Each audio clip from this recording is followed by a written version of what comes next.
مرحبا. من امبارح والله يعني عايز اقول الرسائل والاتصالات من كل الناس اللي اعرفهم سواء عرب او امريكان، لان انا عايش هنا في مدينه بيعرفوني لبنانيين واردنيين وسوريين وعراقيين يعني الحمد لله من جميع الجنسيات، والامريكان كله بيهنيني بمناسبه فوز مصر والصعود التاريخي لدور 16. طبعا يعني في ناس كتير تقول لك يا عم الزملكاويه زعلانين بص يا حبيبي، احنا اكيد زعلانين عشان اختيارات معينه والظروف والعداله اثبتت ان الزملكاويه كان عندهم حق في الاختيارات. احنا نتفق نختلف، زملكاويه اهلاويه دي مفيش مشكله، بس كلنا بنتفق على تشجيع بلدنا، ده شيء يعني لا مفر منه. حتى كلام الزملكاويه اثبت ان هو الصح، اللي هو اختيارات. ادي عندك الاختيارات يا سيدي، مثلا واحد زي زيزو ما لعبش، كسبنا صعدنا. زيزو مضيع هدف انفراد، يعني زيزو كان ملهوش اي وجود في الملعب، ماشي، ده اختيار الزملكاويه وقرارهم فيما يخص زيزو.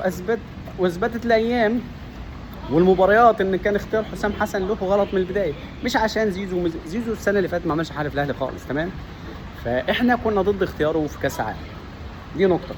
في اختيارات تانية مثلا زي عبد المنعم كان مصاب وعمل عليه ضربه جزاء، في مثلا محمد هاني جاب في مصر هدفين، فدي اختيارات كتير ملهاش لازمه. كان ممكن تختار من انديه تانية، سيبك من الزمالك يا سيدي.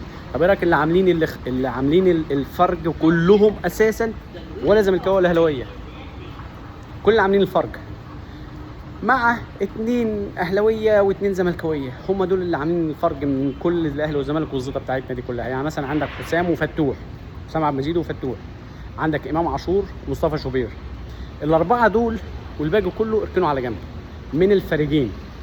لكن عندك بقى صلاح، عندك بقى هيثم حسن، عندك كريم حافظ، عندك كل اللعيبه، زيكو، كل اللعيبه اللي منضمه من الانديه الثانيه والمحترفين من بره، هم دول اللي عاملين الفرق الحقيقي مع منتخب مصر، تمام؟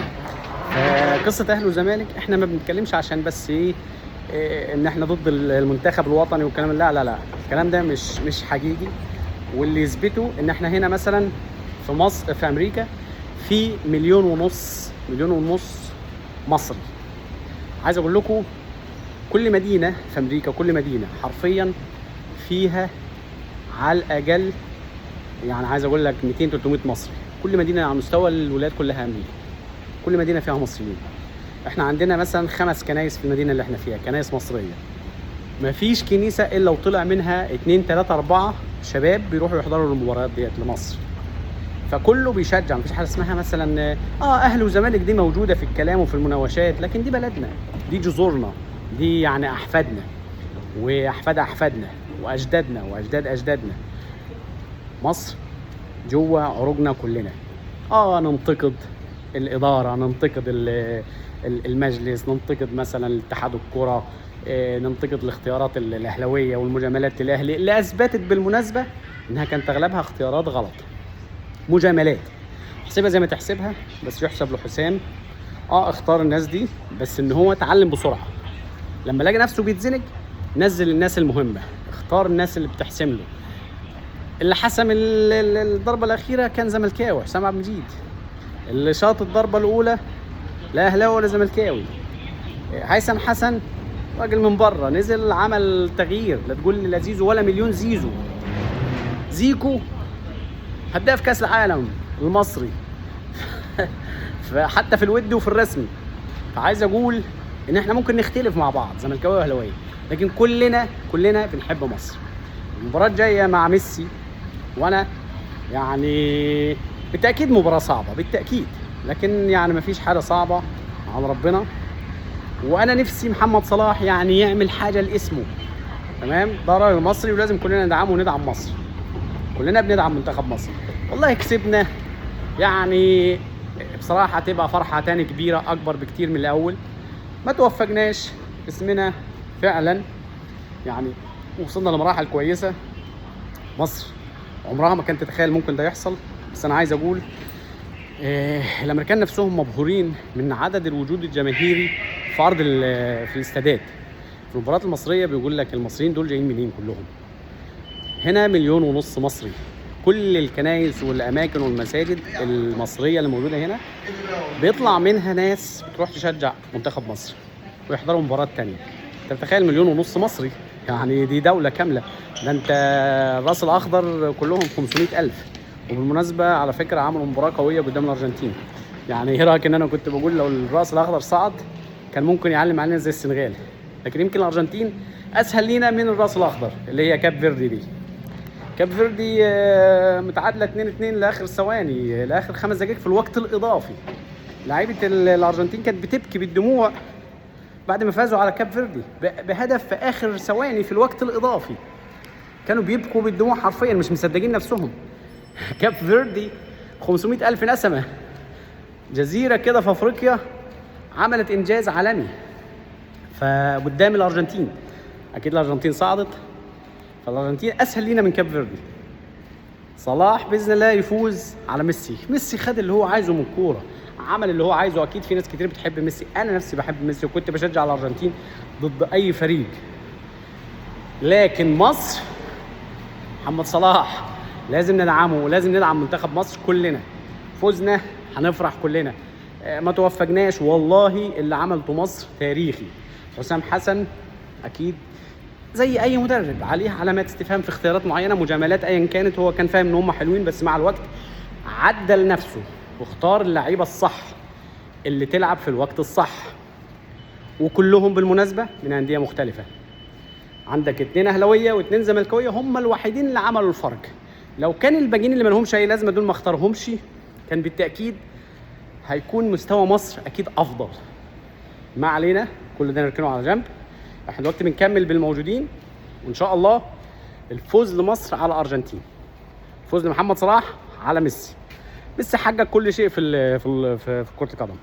سيب بقى محمد صلاح ينهي مسيرته بطريقة حلوة، يعني يعمل انجاز. وان شاء الله يعني كل التوفيق لمحمد صلاح ولمنتخب مصر، وباذن الله كلنا نفرح، لان لما مصر بتفرح احنا كلنا بنفرح. انا هنا كمصري موجود في امريكا، ايا كان صحاب الامريكان، والله لو هوريكم الرسائل اللي جايه منهم او الاتصالات مش هتخيلوا. كله بيبارك، اولادي في حضانه، في مدارس، المدرسين بتوعهم بيبعتوا لي رسائل مبروك مصر فازت.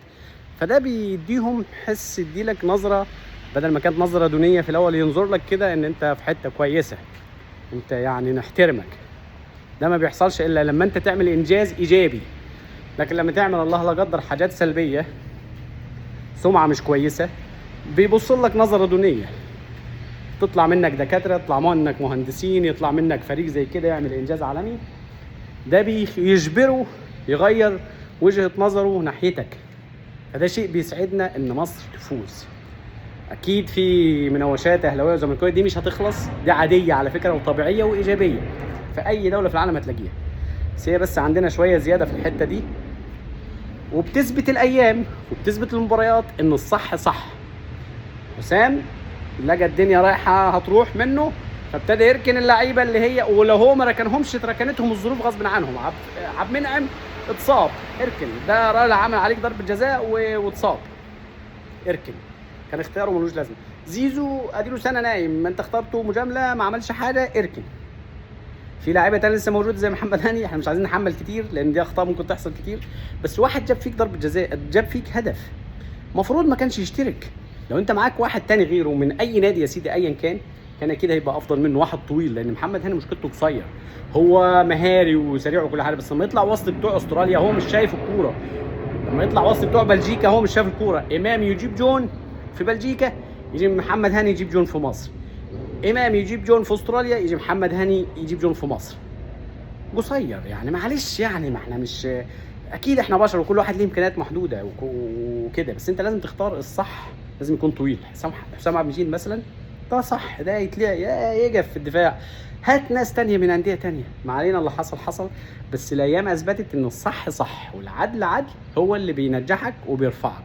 وجود المصريين هنا في الاستادات كله بيدعي وكله بيشجع، ده بيعمل دور حماسي كبير وليه دور كبير ومحدش يقدر ينكره. المصريين اللي موجودين هنا جايين بالدور على اكمل وجه، وكلنا مبسوطين وفرحانين بفوز مصر.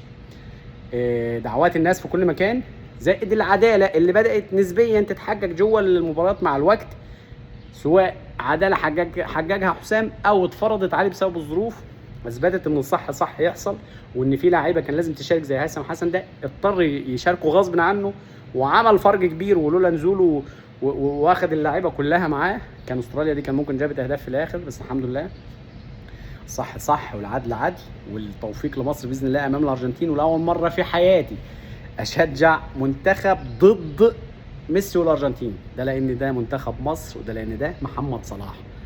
بالتوفيق للمو الايجيبشن كينج. بيس.